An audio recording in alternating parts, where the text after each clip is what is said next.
Famille Flora, le plus grand centre de jardinage et de décoration de Belgique, vous propose les petits gestes de l'été.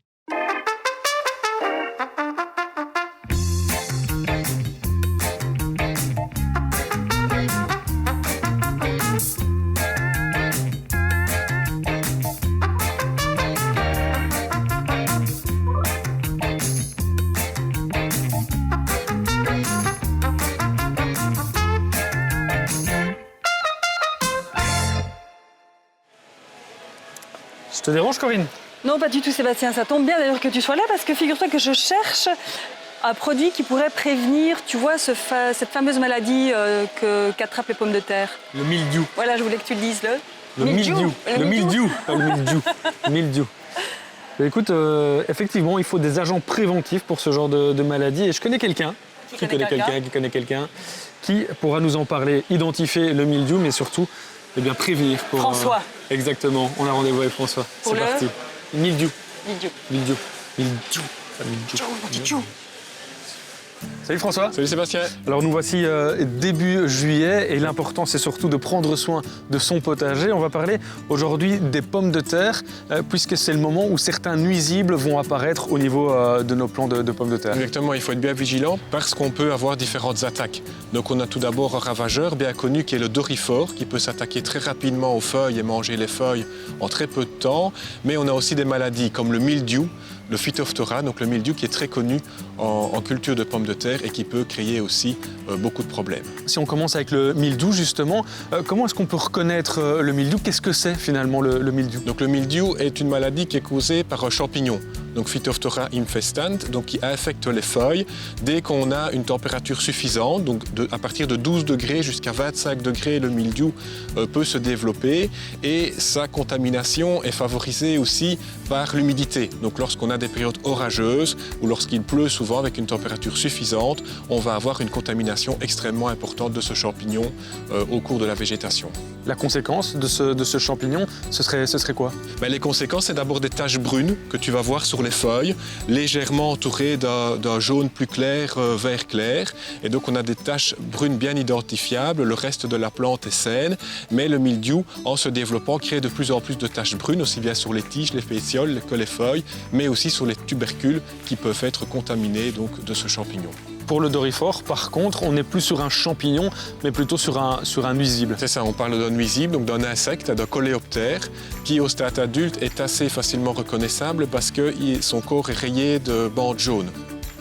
Et alors, on a aussi le stade larvaire, donc qui est alors une larve orange qui va manger très rapidement les feuilles. Là aussi, du coup, il y aura des conséquences pour notre production. Oui, c'est ça. Donc, une fois qu'on voit une attaque de doryphore, les larves et les adultes mangent très rapidement les feuilles. Donc, on a les feuilles qui sont grignotées et la plante peut perdre ses feuilles en quelques jours très, très rapidement. Pas de feuilles, pas de production. La bonne nouvelle, par contre, François, c'est que pour ces deux nuisibles, appelons-les comme ça, on a une solution, même si cette solution, finalement, elle ne s'appliquera pas au même moment.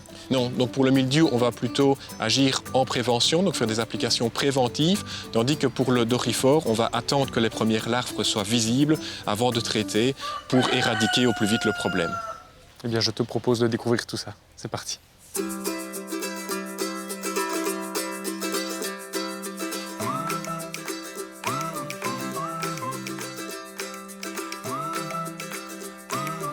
Les solutions, François, les voici. Oui. À droite, on a cette solution préventive pour le mildiou. À gauche, c'est la solution pour lutter contre le doryphore. Alors derrière nous, un petit champ de patates, 20 mètres carrés. Ici, pas encore de doryphore. Du coup, on va vraiment se concentrer plutôt sur la solution préventive. Mais quels sont ces deux produits? Et puis surtout, quels sont les composants naturels de ces deux produits?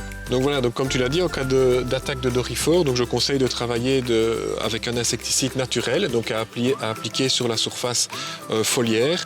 Et ce produit est composé de spinosate, donc c'est une molécule naturelle qui est produite par une bactérie du sol. Et donc qui va avoir un effet insecticide sur les doryphores pour éradiquer le problème rapidement. Il a aussi la particularité d'avoir une rémanence d'une dizaine de jours. Pour le mildiou, là, on est plus sur une solution, un espèce de vaccin finalement. Pour le mildiou, on va travailler différemment. Donc, on va travailler en préventif. Donc, dès que les pommes de terre ont des feuilles, on passera avec ce produit qui va en fait imiter une infestation de mildiou. Donc, le produit va développer dans la plante des facteurs de résistance naturelle pour aider la plante à se protéger d'une vraie attaque de mildiou par après. Pour que ça fonctionne correctement, donc on passera 3 applications à 5 à 7 jours d'intervalle au cours de la saison et de cette façon-là, on protège nos plants de pommes de terre d'attaque de mildiou quand les conditions seront propices à son développement. Alors ici, ce sont des produits naturels, on peut le dire. Par contre, naturel ne veut pas dire application n'importe comment.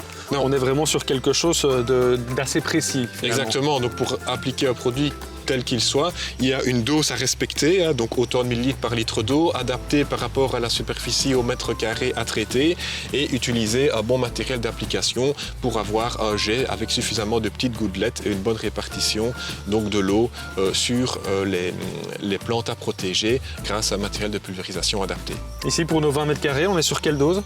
Donc ici, pour le produit contre le mildiou, on va être sur 4 millilitres par litre d'eau pour 10 mètres carrés. Il n'y a plus qu'à. Merci François.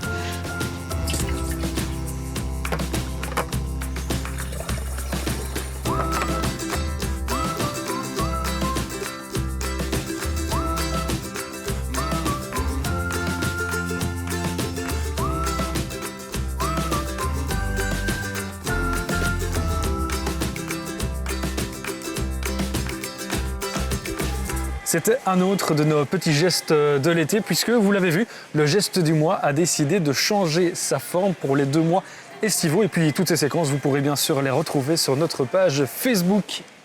Et la semaine prochaine, moi Sébastien, je vais aller retrouver Mallory. Et Mallory, elle va vous donner une série de conseils pour entretenir vos rosiers. À bientôt. Ciao.